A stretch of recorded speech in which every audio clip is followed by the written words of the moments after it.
For 7 months, every single night at 2:47 in the morning, my husband would stand right next to my bed in the dark, just watching me sleep. He did this until the day I pretended to be asleep and heard what he was whispering. And child, what I discovered destroyed my life forever. My name is Hattie. Hattie Mae Ellington.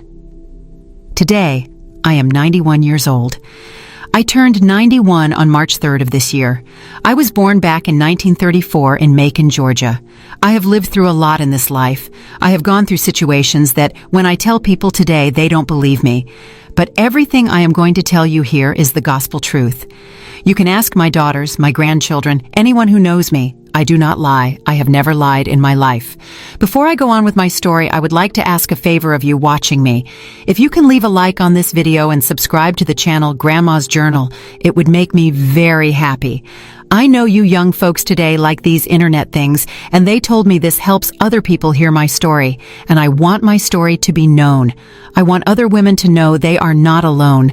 So, leave that like, subscribe to the channel, and tell me in the comments where you are watching from.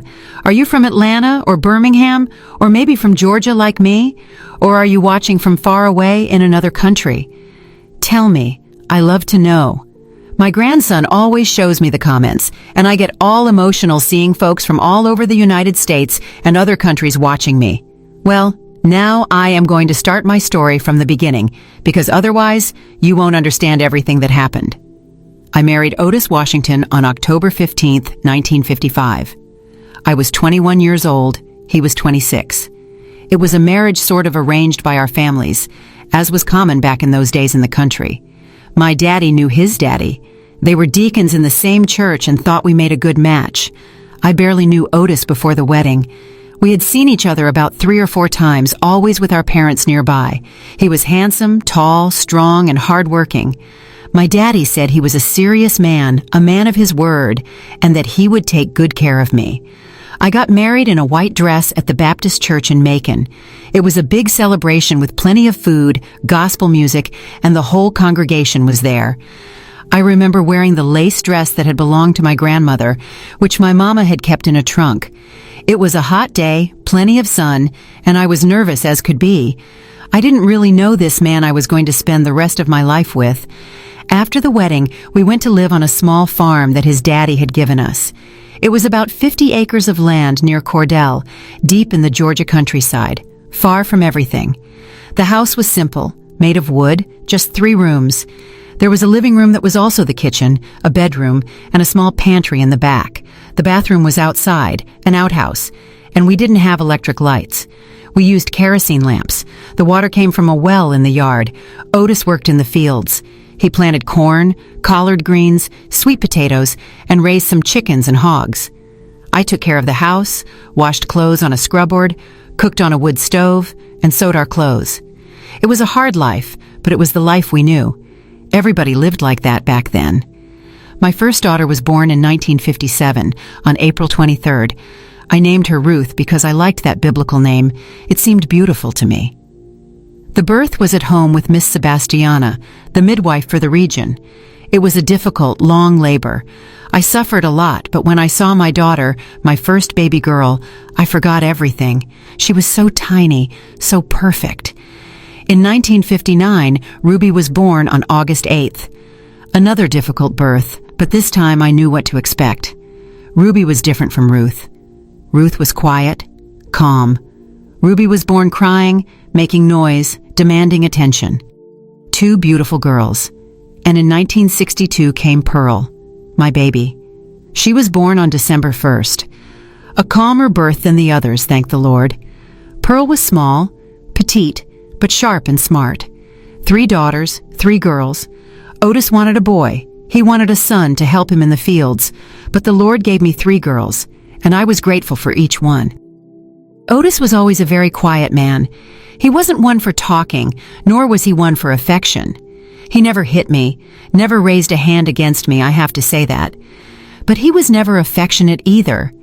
He never hugged me just to hug me. He never told me he loved me. He never gave me a gift. It was as if we were 2 strangers living in the same house. He worked, I worked, we raised the girls, But there wasn't that thing of a couple in love like you see in the movies. There just wasn't. Sometimes I wondered if it had to be that way, if all marriages were like that. I talked to the other women at church, at gatherings, and it seemed like, yes, that was normal. The husband worked, the wife took care of the house, and that was it. Love was something for young single girls.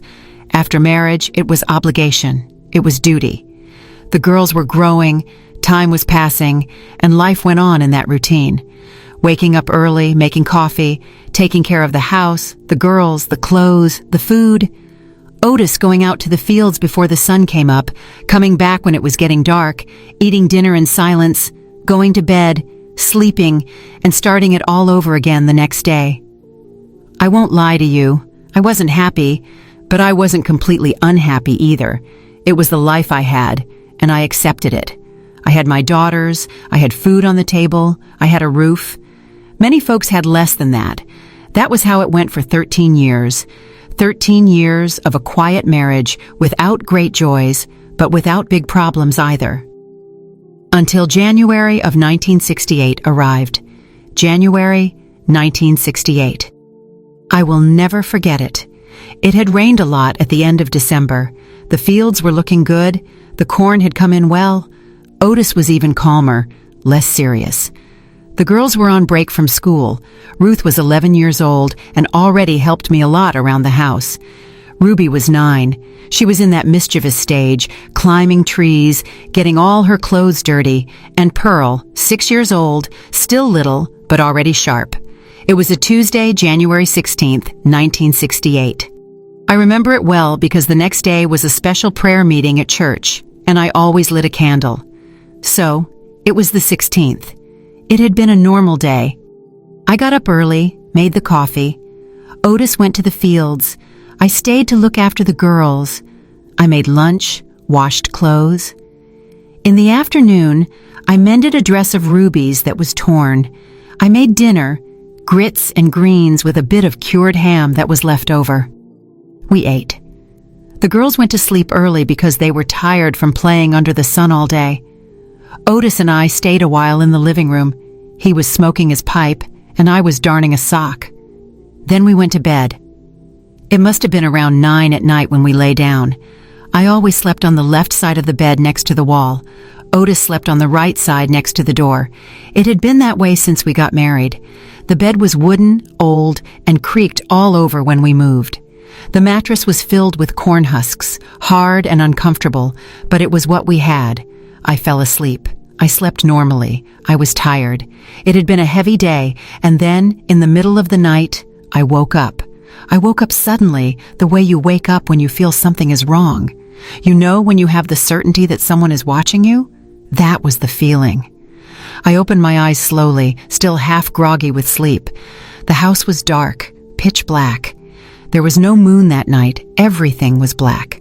But child, I saw his silhouette. The silhouette of Otis standing by the bed, just standing there. My heart started racing. I got so scared that for a second I couldn't even breathe. I thought it was a burglar. I thought it was something bad, but then my eyes adjusted to the dark and I saw it was him. Otis, standing on my side of the bed, watching me. I was so scared I couldn't say anything. I just lay there looking at him, and he kept standing there, just watching me. He didn't say anything, didn't move, just stayed there. After a while, I don't know how long, maybe a few minutes, he went back to his side of the bed and lay down without saying a word, as if nothing had happened. I stayed awake the rest of the night, my heart pounding, hands sweating cold. I kept thinking about what had happened, why he had done that, why he had stood there watching me like that. In the morning, when we woke up, I pretended nothing had happened. I made the coffee, everything normal. But I kept watching him, trying to see if he was acting different, if there was anything strange. But he was normal, just like always, quiet, serious, eating his biscuit with butter, drinking his black coffee. I thought it must have been something in my head, that I had dreamed it, or that he had gotten up to use the outhouse and stood there by accident. What do I know? I tried to convince myself it was nothing. But the next night, the same thing happened again. I woke up in the middle of the night, and there he was, standing next to the bed watching me. This time I looked at the clock we had on the wall, an old wind-up clock his daddy had given him. It read 2:47, 2:47. He stood there for about 10 minutes. I lay there pretending to be asleep, but I was wide awake, heart pounding, trying to understand. Then he went back to bed. The next morning during coffee, I asked him, "Otis, did you get up last night?" He looked at me with a face like he didn't know what I was talking about. "Get up for what? To go to the bathroom or something?" "No, I slept all night." "Why?" "Nothing. I thought I heard a noise." And that was it. Subject closed. He didn't know, or he pretended not to know. I don't know. But child, it happened again the third night, and the fourth, and the fifth. Every single blessed day, always at the same time. 2:47 in the morning. I started to get desperate. I started to be afraid to sleep. I would stay awake waiting for that time to come, and when it did, there he was, standing, watching me, saying nothing, doing nothing, just watching. I tried to talk to him again. I asked if he was sick, if he was sleeping poorly, if he had any trouble. He always said everything was fine, that I was imagining things, but I wasn't imagining. Every night, 2:47, he was there. I started to lose weight. I couldn't eat right. I couldn't sleep. I lived tired, nervous. The girls noticed. Ruth asked me if I was sick. I told her it was just tiredness, but she didn't believe me. I saw in her eyes that she knew something was wrong. February passed, March passed, April, May, June, July. Starting August, 7 months. 7 months of this. Every single blessed day, 2:47 in the morning, he would get up, go to my side of the bed, stand there watching me, and then go back. I started to think I was going crazy. I swear to the Lord, I thought I was losing my mind. Because how does a man do something like that every day at the same time and act like nothing happened in the morning? I spent the whole day thinking about it while I washed clothes on the scrubboard, while I cooked, while I swept the house. My mind wouldn't stop. Thinking, trying to understand what he was doing, why he was doing it. At first, I thought he was sleepwalking. You know those folks who get up asleep and walk around the house? I had heard of that. My Auntie Clara used to tell that her husband would get up at night asleep and go to the kitchen, open the cupboard door, and stand there. So, I thought he might be doing that. But child, sleepwalkers don't stand in the same spot every day, and they don't do it at exactly the same time. 2:47, every blessed day like clockwork. It couldn't be sleepwalking. Then I thought it might be a sickness, some sickness of the mind. I had heard of people who got sick in the head and started doing strange things. Old Mr. Jenkins from the general store had gotten like that a few years back. He started talking to himself, seeing things that didn't exist. They had to put him in a home. Was it that? Was Otis sick? I thought about talking to someone, but who? We lived far from everything. The nearest house was Miss Idella Banks' place, which was about a mile away. We didn't have a telephone. We didn't have anything. To go to town, you had to take the wagon. It took over an hour. And what was I going to say? That my husband stood watching me sleep in the middle of the night? They were going to think I was crazy. My mama lived in Macon, far away. We didn't see each other much, only at Christmas or sometimes at Easter. There was no way to go there and come back the same day. And even if I went, what was she going to tell me? My mama was one of those old-fashioned women, you know? One of those who think a woman has to endure everything in silence. You got married, you have to bear it, she always said. It wasn't going to do any good to tell her. I tried to talk to the neighbors. One Sunday after service, I was chatting with Miss Idella and Miss Sadie at the church door. We were talking about household things, food, that women's talk, and I took a risk. Have y'all ever had any trouble with your husband's sleep? Miss Idella looked at me curiously. How do you mean, Hattie? Oh, I don't know.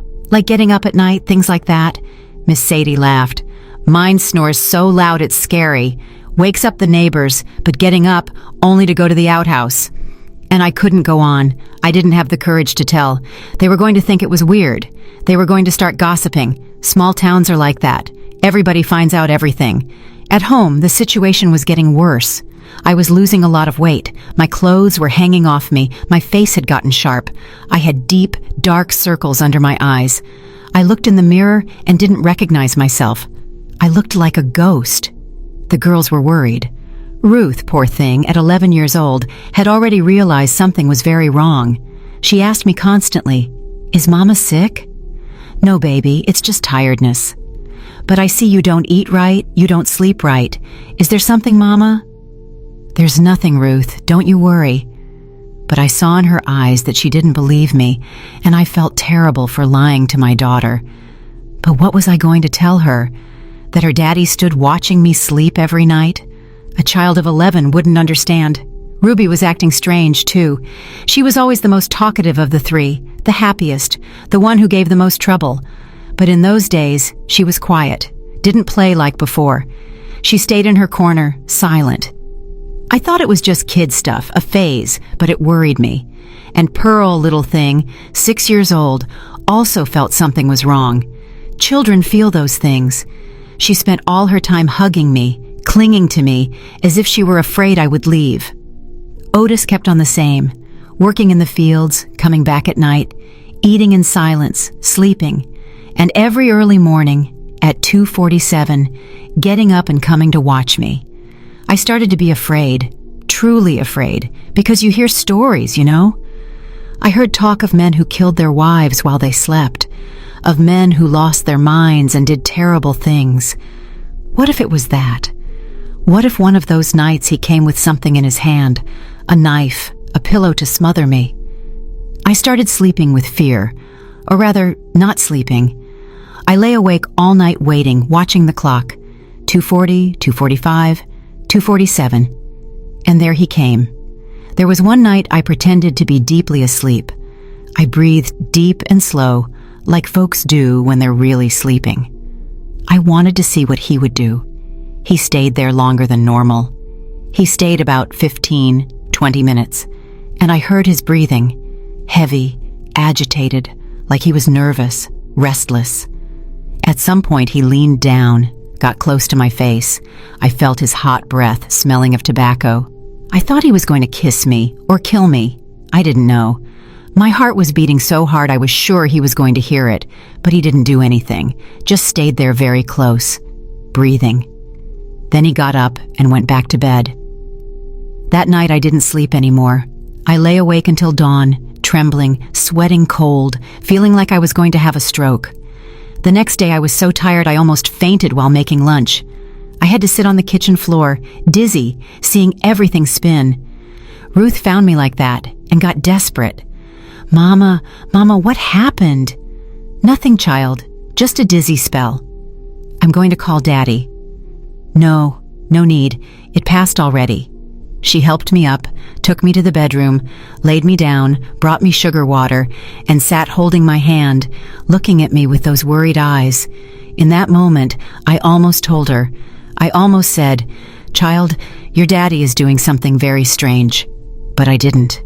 She was a child. I couldn't put that in her head. I was getting sick, truly sick. I couldn't eat. My stomach turned at everything. I lost nearly 18 pounds in 2 months. 18 pounds. I, who was always thin, was down to skin and bones, my clothes falling off my body. Miss Idella found me at the store one day and got scared. "Hattie, for the love of God, what happened to you? Are you sick?" "No, Miss Idella, just tired." "Tired nothing. Your skin and bones. Go to the doctor, girl." But I didn't go. The doctor was expensive, and he was far away. And what was the doctor going to do? He was going to give me medicine to sleep. It wasn't going to solve the problem. The problem was Otis, and I didn't know what to do with him. There was one night, it was already July, that I tried to stay awake on purpose. I drank strong black coffee all day. I didn't lie down. I stayed in the living room sewing until nearly midnight. When I went to bed, I forced my eyes open, pinching my arm every time I was about to nod off. I managed to stay awake until 2:30. I was waiting. I wanted to see when he was going to get up. I wanted to catch him while I was awake and ask him, "What are you doing, Otis?"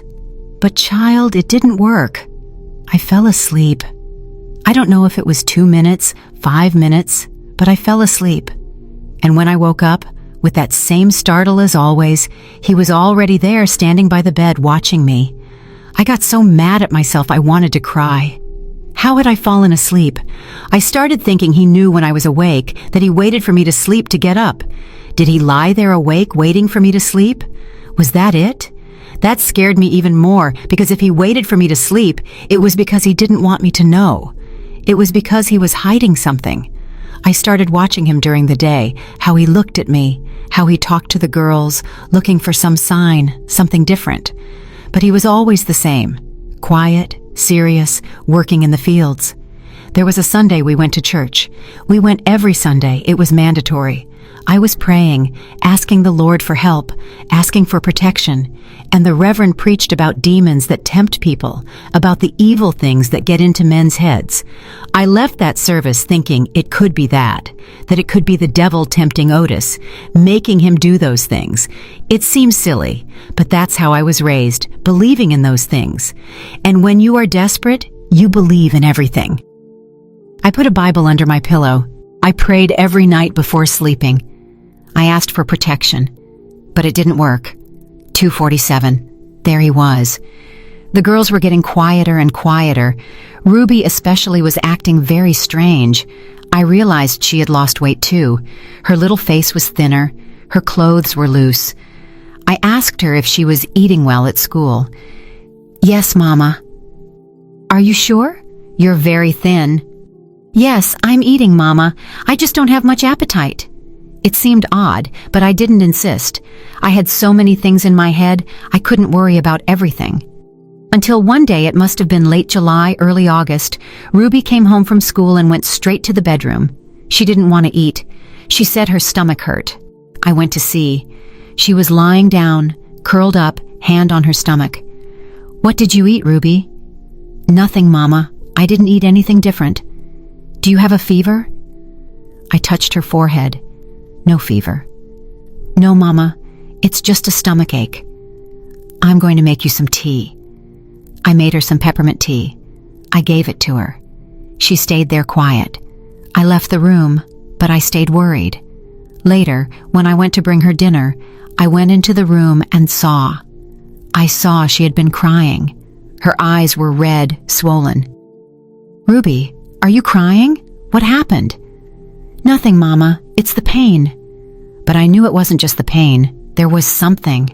I stood looking at her, and for the first time in months, I stopped thinking about Otis and really paid attention to my daughter. She was different, very different. It wasn't just the weight loss. It was her manner, her way of looking, her way of talking. There was fear in her eyes. Fear of what? I tried to talk, but she didn't want to speak. She said she was sleepy, wanted to sleep. I left the room, but I stayed thinking about what was happening to Ruby. That night, I couldn't stop thinking about my daughters, about all three of them. Ruth, worried about me. Ruby strange, skinny, afraid. Pearl clinging to me all the time. What was happening to my family? 2:47. He got up like always, went to my side like always, stood there like always, but this time I wasn't afraid of him. I had courage, a courage so big I felt like getting up and screaming, "What are you doing? Why are you destroying this family?" But I didn't scream. I stayed quiet, pretending to sleep like always. When he went back to bed, I lay there thinking a lot. I needed to discover what was happening. I needed to hear what he was doing while he stood there, because he was doing something, thinking something, and I needed to know what. That was when I had the idea. I was going to pretend I was asleep, but I was going to pretend well.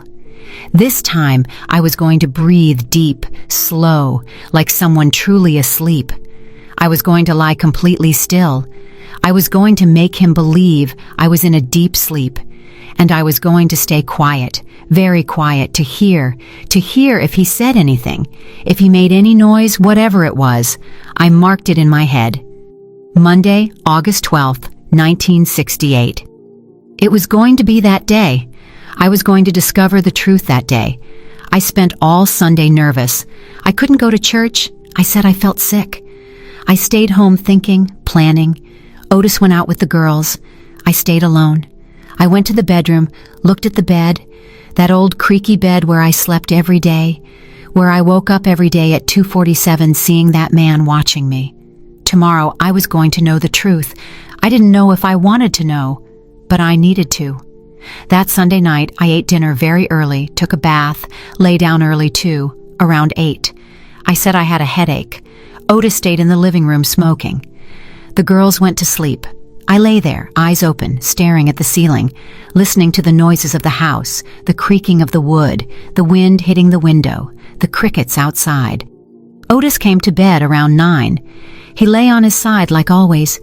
He stayed quiet. I kept my eyes open, waiting, my heart beating fast, hands sweating. I couldn't mess up tomorrow. I couldn't fall asleep. I had to be awake. I had to hear. Finally, I managed to sleep. It must have been around 11 at night, a light sleep full of nightmares. I dreamed of weird things, of Otis, of the girls, of the house catching fire. I woke up in the early morning, looked at the clock. 2:30. I still had 15 minutes. 15 minutes to discover the truth. 15 minutes to go. 15 minutes until 2:47. 15 minutes to discover what that man was doing to me, to my peace, to my sanity. I was lying there, completely still, body tense, stiff as a board. I tried to relax. I knew I couldn't be tense like that or he would notice. It had to look like I was truly asleep. Deep sleep. I breathed deep, slow. I let the air out through my mouth real slow. I let my arms go limp at the sides of my body. I turned a little on my side in the position I always slept. I closed my eyes, relaxed my face, shoulders, legs. I lay like that, breathing deep, slow, trying to look like a sleeping person. Otis was on his side of the bed. I heard his breathing. It seemed like he was asleep, but I wasn't sure. Is he truly asleep, or is he awake, waiting just like me? The minutes passed slowly, very slowly. Every second seemed like an hour. I wanted to look at the clock, but I couldn't. I had to keep pretending. The silence of the house was heavy. Only the wind outside and his breathing could be heard. And my breathing, which I tried to keep calm, deep, like a sleeping person. My heart was beating hard, so hard I was afraid he would hear it. Thump, thump, thump, thump, beating in my chest like a drum. I tried to calm down. I thought of peaceful things, the garden, the chickens pecking in the yard, the girls playing, but I couldn't calm down because I knew it was time. Suddenly I heard the bed creak. He was moving. I stayed still, eyes closed, breathing deep. I heard him get up. The mattress sank on his side when he leaned to get up. The bed groaned. He stood up. I was waiting for him to come to my side like always, and he came. I heard his steps slowly, very slowly, on the wooden floor of the house. Creak, creak, creak. Steps slow, careful, like someone who doesn't want to make noise. He stopped on my side of the bed. I felt his presence there close, very close. I kept breathing deep, slow, pretending deep sleep. He stood there, like he always did. I felt he was watching me. Even with my eyes closed, I felt the weight of his gaze on me. My heart raced, thump, thump, thump, thump, beating very fast. I tried to control it. I couldn't show that I was awake. He stayed there. How long? I don't know. A minute, 2, 3? It seemed like an eternity. Then he moved. I heard a noise like he had crouched down, got on his knees. Lord have mercy. He was on his knees next to the bed. I stayed still, breathing, pretending. And then, child, he started to speak. His voice was so low, so weak, I could barely hear a whisper, almost a breath. Please, Hattie. He said my name. Please, Hattie, forgive me. Forgive what? What? He kept whispering, his voice breaking, trembling. Forgive me for what I did, for what I promised. I shouldn't have done that. My whole body went tense, but I kept pretending to sleep. I needed to hear more, needed to understand. I was desperate, Hattie. I was scared. The debt was too big. I had no way to pay it. Debt? Debt? He cried. I heard his quiet weeping, stifled, like someone crying, but not wanting anyone to hear. $3,000. 3,000? I didn't have it. I don't have it. And he was going to kill me, Hattie. Mr. Thorne was going to kill me. Mr. Thorne, Silas Thorne, the wealthy landowner, the widower. My blood ran cold. So I promised God forgive me. I promised our girl, our Ruby. No, no, no, no. He promised my daughter, my Ruby, the 9-year-old child. When she turns 15, she marries him. That was what I promised, to pay the debt, to save my life. I wanted to scream, wanted to get up, wanted to grab that man by the neck and squeeze until he stopped breathing. But I stayed still because I needed to hear everything. Everything. He kept crying, sobbing. It was January 16th, early morning. I had lost everything playing poker at Big Joe's juke joint. Everything, Hattie. All the money we had saved, and I still ended up owing $3,000 to Mr. Thorne. He had gambled our money, the money I scraped together sewing, the money we saved for hard times. He had gambled it all. I came home that morning wanting to die, wanted to hang myself, wanted to disappear. But then he showed up here at the house the next day, Mr. Thorne, and made the proposal. What proposal? What proposal? He said he would forget the whole debt. If I promised him Ruby's hand when she turned 15, he is 52, Hattie, 52, and our girl is 9. I was shaking on the inside, trembling with rage, with horror, with disgust. I said yes. God forgive me. I said yes because I was afraid.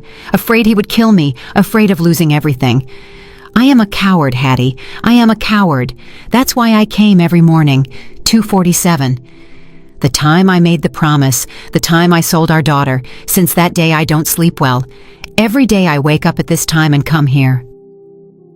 I come to ask your forgiveness, because I know when you find out you will never forgive me. Never. He was right. I was never going to forgive him. But I don't have the courage to tell you. I don't have the courage to see your face when you know. To see Ruby's face when she knows her daddy promised her to an old man. My Ruby, my baby, who was acting strange, skinny, afraid. She knew.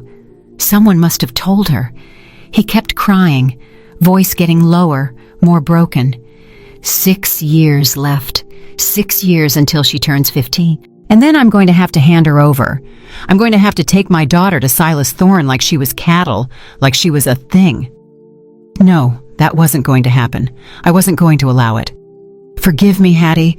Forgive me for being so cowardly, so weak, so evil. He stayed there longer, crying softly, whispering words I didn't understand well, asking forgiveness, asking God, asking me. Then he got up. I heard him get up. I heard his steps going back to his side of the bed. I heard the bed creak when he lay down. I lay there still, eyes still closed, breathing still, pretending sleep. But inside I was destroyed, shattered, like someone had ripped the heart out of my chest and stomped on it. My daughter, my Ruby, promised to an old man to pay a gambling debt. I waited. I waited until I was sure he was asleep. His breathing became heavy, deep. He fell asleep alone. Then I opened my eyes. The house was dark, everything black, but my eyes were already used to the darkness. I looked at the ceiling, the old wooden ceiling of our house. Everything made sense now. Ruby was strange because she knew. Someone had told her, or she had heard it. Children hear everything. She knew her daddy had promised her in marriage. My 9-year-old child, knowing that in 6 years she was going to have to marry a 52-year-old man who would be 58 then, an old man who could be her grandfather. I thought of all the times I had seen her quiet, skinny, afraid, and me thinking it was a phase, kid stuff. How blind I was. How did I not notice? Because I was worried about Otis, about him watching me in the early morning. I was so focused on my fear, I didn't see my daughter's fear. I lay there the rest of the night without sleeping, just thinking, planning. I wasn't going to let that happen, never. Otis could have promised whatever he wanted. Silas Thorne could think he had a right to my daughter. I wasn't going to allow it. I saw the day dawn through the crack in the window, the light entering slowly, the rooster crowing outside, the chickens starting to cluck. I got out of bed carefully without making noise. Otis was still sleeping or pretending to sleep, didn't matter. I went to the kitchen, lit the wood stove, put water to boil for coffee, stood there watching the fire, flames dancing, my head not stopping, thinking. I needed to get the girls out of there, needed to leave. But where to? I had no money. I had nothing. How was I going to support 3 daughters alone? I thought about going back to my mama's house in Macon, but my mama was old, sick, couldn't take care of me and 3 granddaughters. I thought of my sister Etta Freeman. She lived in Atlanta, had a few more resources. Would she take me in? I made the coffee, set the table, biscuits, butter, peach preserves I had made. The girls woke up, came to the kitchen, Ruth rubbing her eyes, Pearl yawning. Ruby. I looked at Ruby, at her little face, at her eyes, and she looked at me. And in her eyes I saw that she knew that I knew. How did she know? I don't know, but she knew. I hugged her. I hugged my child, squeezed her tight. Are you okay, Mama? Yes, baby, I'm okay. But I wasn't. Nothing was okay. Otis appeared, came into the kitchen, sat at the table, grabbed a biscuit, buttered it like it was a normal day. I looked at him, looked him right in the eyes, and he looked away. He couldn't face me. He knew I knew. Somehow he knew. I let the girls drink their coffee. I talked to them about normal things, about school, about the chickens, about what they were going to play that day. Then I looked at Ruth. Ruth, you and the girls are going to spend the day at Auntie Etta's house. Ruth looked at me surprised. Today, Mama? But Auntie Etta lives in Atlanta. We're going to see if Mr. Banks can take y'all part of the way, catch the bus. I'm taking you this morning. You're going to stay there a few days. But Mama, why? Because I need to settle some things here, grown-up things. You go stay there and have fun with your cousins. I looked at Otis. He was pale, white as a sheet. He knew what was going to happen. I packed a bundle with the girls' clothes, a few changes, toothbrushes, a comb. I put it all in a sack. I took the 3 by the hand. Let's go. But Mama, how are we going? It's far. We're going in the wagon. I'm going to ask Mr. Banks to take us to the Greyhound station. I went to Mr. Banks' house. He was our closest neighbor. He had a truck. I asked him to take the girls to the bus stop in Cordell. He looked at me kind of suspicious, but I insisted. I said it was urgent, that I would pay him. He accepted. I settled the girls. Ruth, Ruby, Pearl, the 3 of them sitting there looking at me. Behave yourselves at your auntie's house, okay? Yes, ma'am. Obey her. Be polite. Yes, Mama.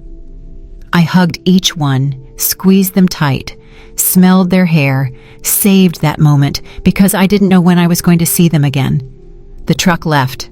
I watched them go, waving goodbye to me. I waved back until they disappeared down the dirt road. I went back to the house, entered, closed the door. Otis was sitting in the living room looking at the floor. I looked at him and he looked at me. And in that moment, without me saying anything, he knew.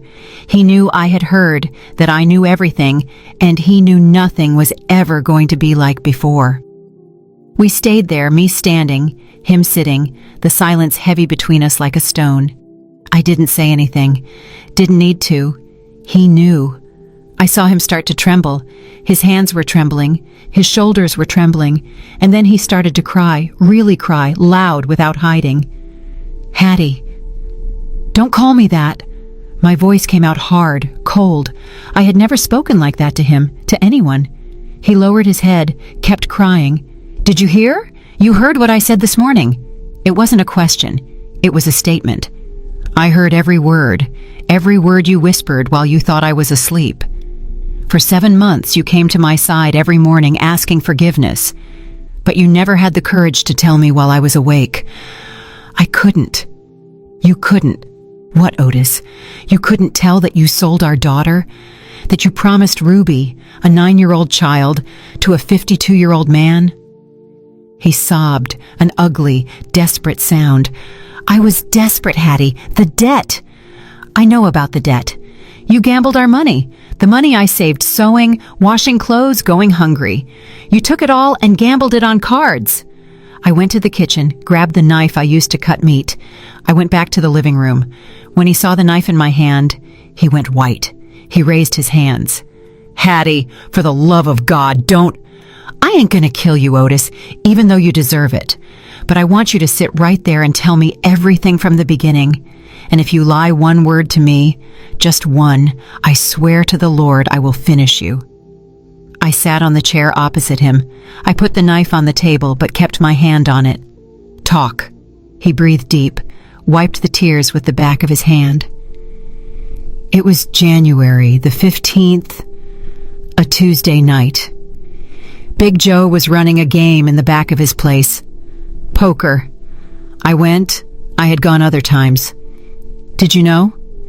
Little small bets. Sometimes I won, sometimes I lost. Yes, I knew. I knew you played once in a while, but I thought it was little stuff, a few cents. That night there were folks from out of town, rich men, landowners. The game was high, the stakes were big, and He stopped, breathed deep again. I thought I was going to win. I thought I was going to double our money, triple it. I was going to buy more land, more livestock. I was going to improve our life. You took all our money? I took the $300 we had saved, all of it. $300. 2 years of savings. 2 years I spent sewing late at night after the girls were asleep. After he was asleep, sewing until my fingers bled. And he took it all in one night and lost it. I lost. I lost everything in the first few rounds, and then I got desperate. I asked to borrow. Mr. Thorne was there. He lent me $1,000. You borrowed $1,000? Yes, I thought I was going to win back what I had lost. I was going to win it back. But you didn't win. I didn't win. I lost the 1,000 too, so I asked for more. 1,000 more. He lent it, and I lost it. I asked for another 1,000. I lost it. At the end of the night, I owed Silas Thorne $3,000. $3,000, a fortune, money we were never going to see. He gave me a deadline of 1 week. 1 week to get $3,000. If not, he was going to take the land, the house, everything. You should have told me. I was going to tell you. I swear I was, but the next day, Saturday, he showed up here early in the morning. You had gone to wash clothes at the creek with the girls. He came on horseback. Silas Thorne came here. He came? He entered here, sat in that same chair where you are, lit a cigar, and said he had a proposal for me. What proposal was that? He said he had been a widower for 3 years, that he was looking for a young girl to marry, a young girl who could give him children, take care of his house, and that he had noticed Ruby, that he had seen her at church, at the picnics. My stomach turned.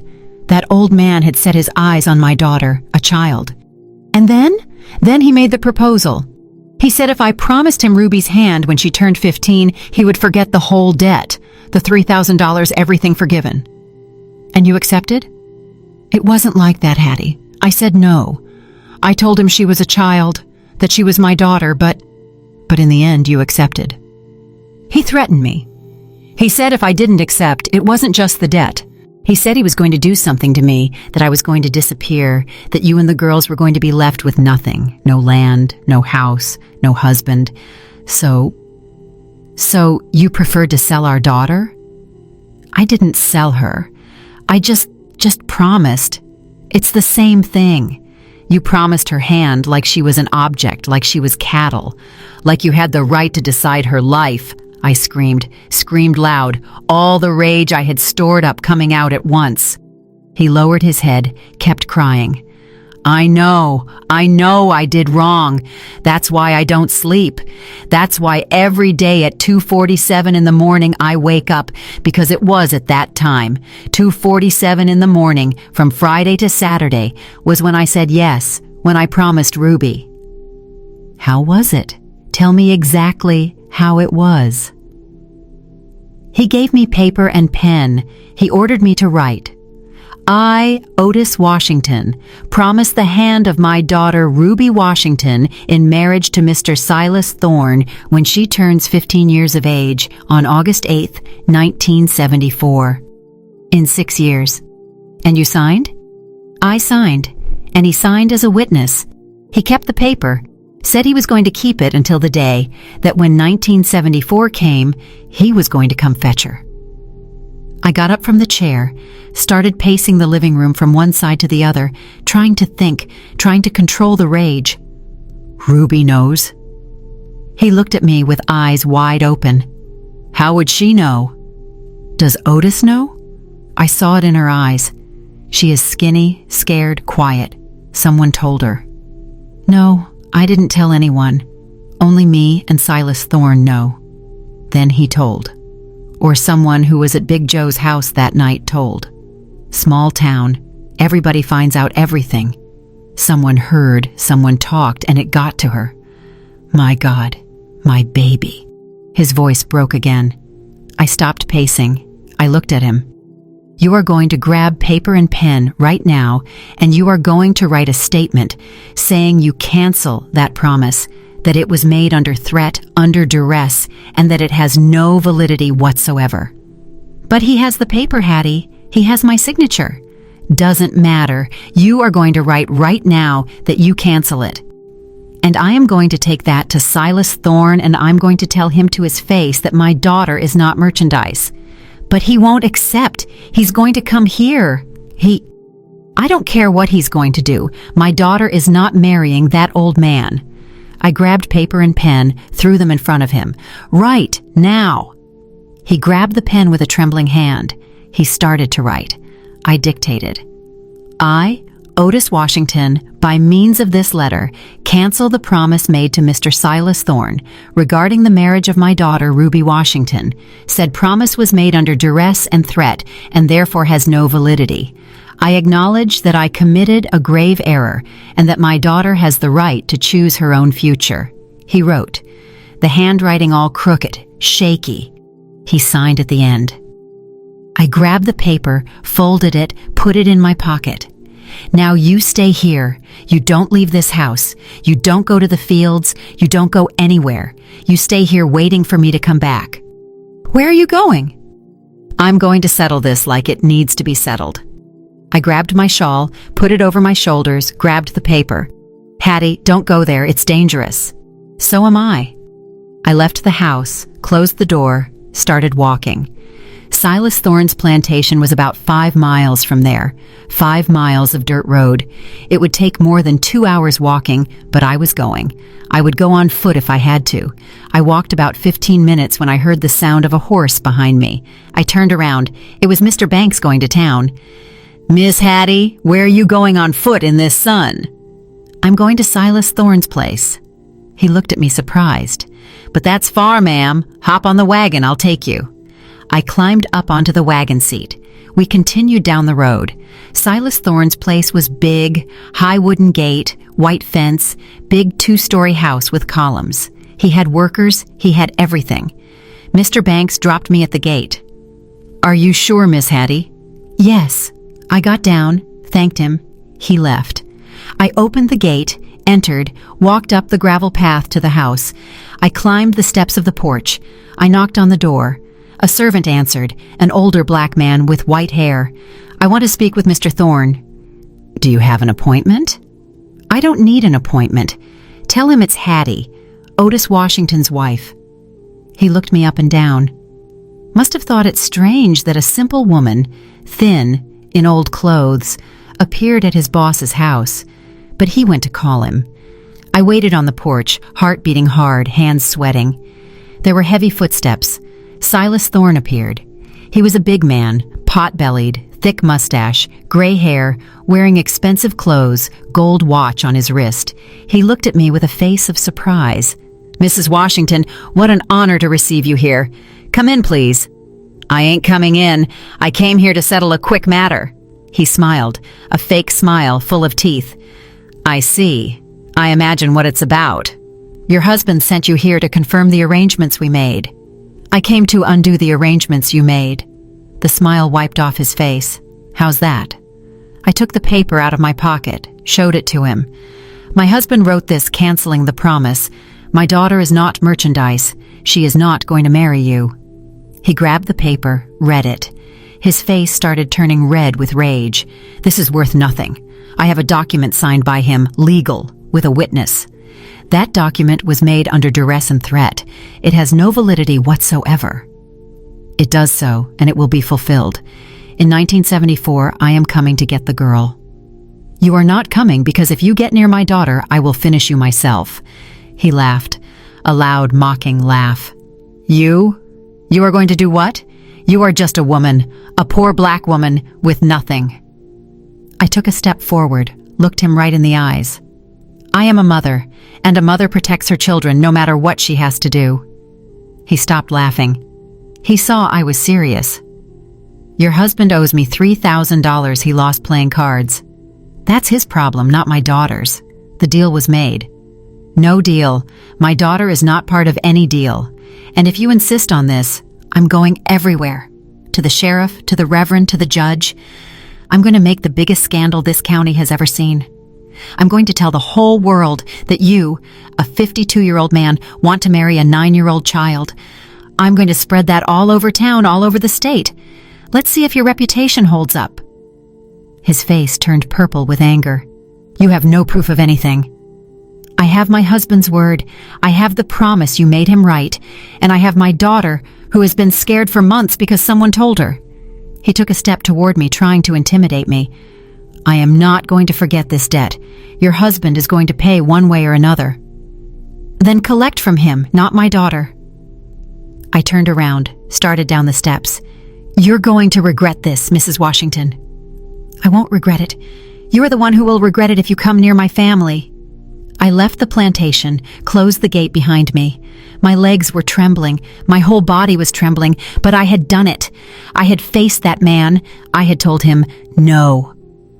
I started walking back home, legs weak, hot sun beating on my head, but I kept going. I walked a lot until I couldn't take it anymore, and sat on the side of the road under a pecan tree and cried. I cried everything I had stored up. 7 months of fear, of desperation, of not understanding. I cried for Ruby, for her stolen childhood, for the fear she went through. I cried for Otis, for the weak, cowardly man he was, for the marriage that was never a marriage, for the life we had. I cried for myself, for the tired, skinny, scared woman I had become.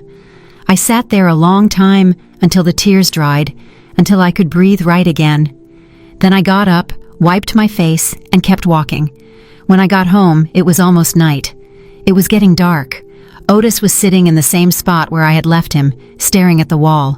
When he saw me enter, he stood up. What did he say? He said he's not going to leave it like this, that you are going to pay the debt one way or another. He's going to come for me. I don't know. I don't care. I went to the bedroom, grabbed an old sack, started putting my clothes in, the rest of the girls' clothes. What are you doing? I'm leaving. I'm going to get the girls, and I'm going to Atlanta. I'm going to stay with my sister until I find a way to support myself. No, Hattie, don't do that. Do you think I'm going to stay here living with you after what you did? I'm going to find a way to pay the debt. I swear. I don't want to know about the debt. I want to know about protecting my daughters. And with you near, they ain't protected. I finished packing the sack. I grabbed the money I had hidden under the mattress, about $20 I had saved without him knowing. It was little, but it was what I had. You can't leave. You are my wife. Not anymore. I left the room, grabbed the sack, went toward the door. He followed me. Hattie, please forgive me. Give me a chance. I turned to him. You had 7 months of chances, 7 months to tell me the truth, to do the right thing, and you didn't do it. I opened the door. I'm going to get my daughters, and I am never coming back. And I left. I left home that night of Monday, August 12th, 1968, with a sack of clothes on my back and $20 in my pocket. It was all I had in the world, that and my 3 daughters. I walked down the dark road to Mr. Banks's house again. I knocked on the door. He answered in his pajamas, rubbing his eyes. Mr. Banks, I need to go get my daughters. I need to get to the bus station.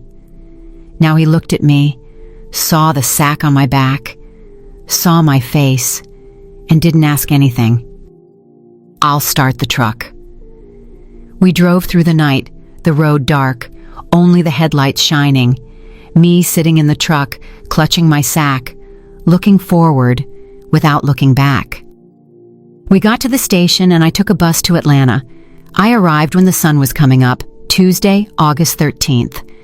My sister Etta was surprised when she saw me at her door at that hour. "Hattie, what happened?" "I need to stay here a few days, me and the girls. I have to go pick them up from the bus depot." She looked at the sack on my back and understood. "Come in." I went to get the girls.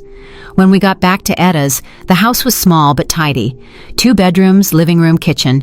She lived with her husband Robert and their 2 children, John and Mary, who were about the age of my girls. I sat in the kitchen. Etta made coffee, gave me a biscuit. "Tell me." And I told. I told everything from the beginning, the 2:47 in the morning, the 7 months, the night I pretended to sleep, what Otis had done, the promise, Silas Thorne, everything. My sister turned white, then red with anger. "That scoundrel, that son of a—" I finished telling, drank the coffee, breathed deep. "I'm not going back, Etta. I ain't going back to him. I'm going to stay here until I find a way to support myself and the girls." She grabbed my hand. "You stay as long as you need." The girls were there in the kitchen. When they saw me crying, Ruby ran and hugged me. She hugged me so tight she almost knocked me over. "Mama." Just that, just Mama. But by how she said it, I knew. I knew she understood, that she knew I had gone there to protect her. Ruth and Pearl also hugged me, all 3 clinging to me.